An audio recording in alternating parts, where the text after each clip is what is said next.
सुरक्षा रक्षक इतर अनेक कार्यकर्ते सध्या दादरच्या या स्थानकात दाखल झालेले आहेत। दादरहून चर्चगेटच्या दिशेने जाणाऱ्या लोकलनं राज ठाकरे आंदोलनस्थळी दाखल होतील। मतदार यादीतील घोळ असो, दुबार नावं आणि मतचोरीच्या आरोपांवरून आज विरोधी पक्ष मुंबईत निवडणूक आयोगाविरोधात विराट असा सत्याचा मोर्चा काढताय आणि या मोर्चाच्या आंदोलनस्थळीच दाखल होण्यासाठी राज ठाकरे सध्या दादर स्थानकावर दाखल झालेले आहेत। मुंबई लोकलला प्रवास करणार आहेत। गेल्या कित्येक वर्षांनंतर, अनेक वर्षांनंतर राज ठाकरे लोकलला प्रवास करणार आहेत। दादर स्थानकातली ही ताजी दृश्य तुम्ही साम टीव्हीच्या माध्यमातून पाहू शकता। आंदोलनस्थळी जाण्यासाठी लोकल प्रवासाचा मार्ग निवडावा असं आवाहन राज ठाकरेंनी आपल्या कार्यकर्त्यांना देखील केलेलं आहे। निवडणूक आयोगाविरोधात हा महाएल्गार मोर्चा आयोजित करण्यात आलेला आहे। सर्व पक्षीय नेत्यांना या मोर्चात सहभागी होण्याचं आवाहन राज ठाकरेंनी देखील केले। त्याचसोबत इतर अनेक महाविकास आघाडीतील घटक पक्षांच्या नेत्यांनी देखील हेच आवाहन केलेलं आहे। त्यामुळे पुढच्या काही काळात या आंदोलनस्थळी कोण नेते उपस्थित राहतील, सत्ताधारी पक्षातील कोण येतंय का हे देखील पाहणं महत्त्वाचं ठरणार। सत्याचा विराट मोर्चा असं या आंदोलनाचं नाव आहे आणि शरद पवार, उद्धव ठाकरे, राज ठाकरे आणि इतर अनेक विरोधी पक्ष नेते या मोर्चात सहभागी होणार असल्याची माहिती मिळते आणि याच पार्श्वभूमीवर राज ठाकरे मुंबई लोकलनं प्रवास करतात। वाहतूक कोंडीचा प्रश्न उद्भवू नये, त्यासोबत पार्किंगचा कोणता प्रश्न समोर येऊ नये याचकरता मुंबई लोकलनं प्रवास करत असल्याची राज ठाकरेंनी माहिती दिली आहे। त्यासोबत आपल्या इतर अनेक कार्यकर्त्यांना देखील लोकलनं प्रवास करण्याचं आवाहन केलेलं आहे।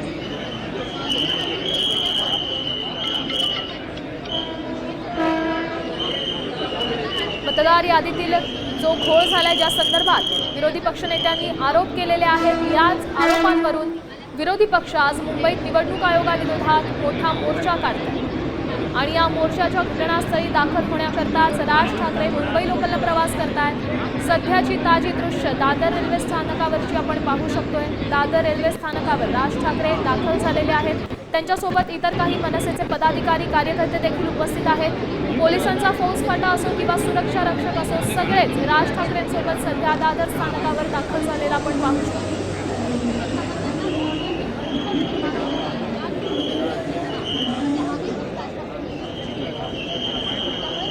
पुढच्या काही महिन्यांमध्येच आगामी स्थानिक स्वराज्य संस्थांच्या निवडणुकांची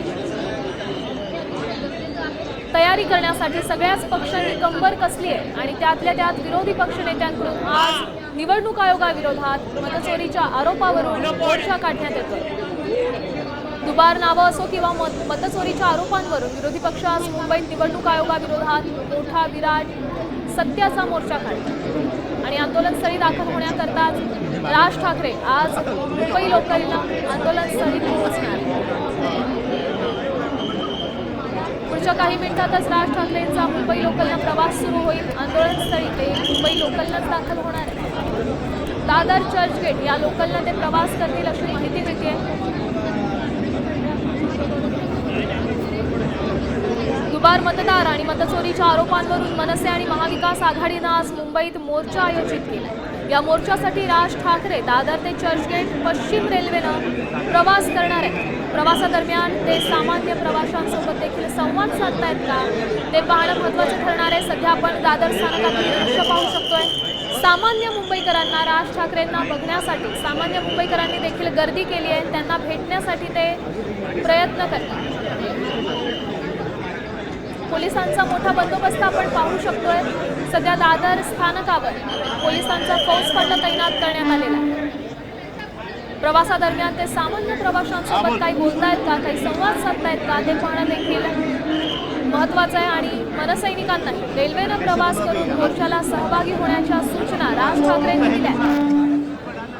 याचं कारणच हे आहे, मुंबईत होणारी वाहतूक कोंडी आणि पार्किंगचा प्रश्न उद्भवू नये याचकरता मुंबई लोकलनं प्रवास करा असं आवाहन राज ठाकरेंनी आपल्या कार्यकर्त्यांना पण केलं आणि ते स्वतः सुद्धा मुंबई लोकलनंच प्रवास करतात।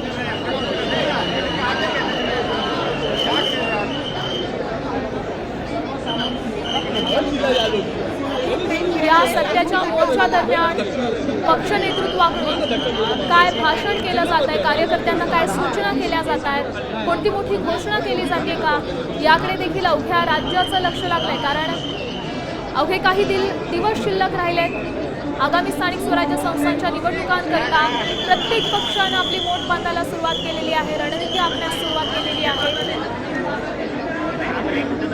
त्यासोबत इतर राजकीय पक्षांची समीकरणं काय घडतायत हे देखील पाहणं महत्त्वाचं आहे. आता isakal.com आहे देशातील नंबर 1 ची मराठी न्यूज वेबसाईट. प्रत्येक अपडेटसाठी isakal.com ला नक्की भेट द्या.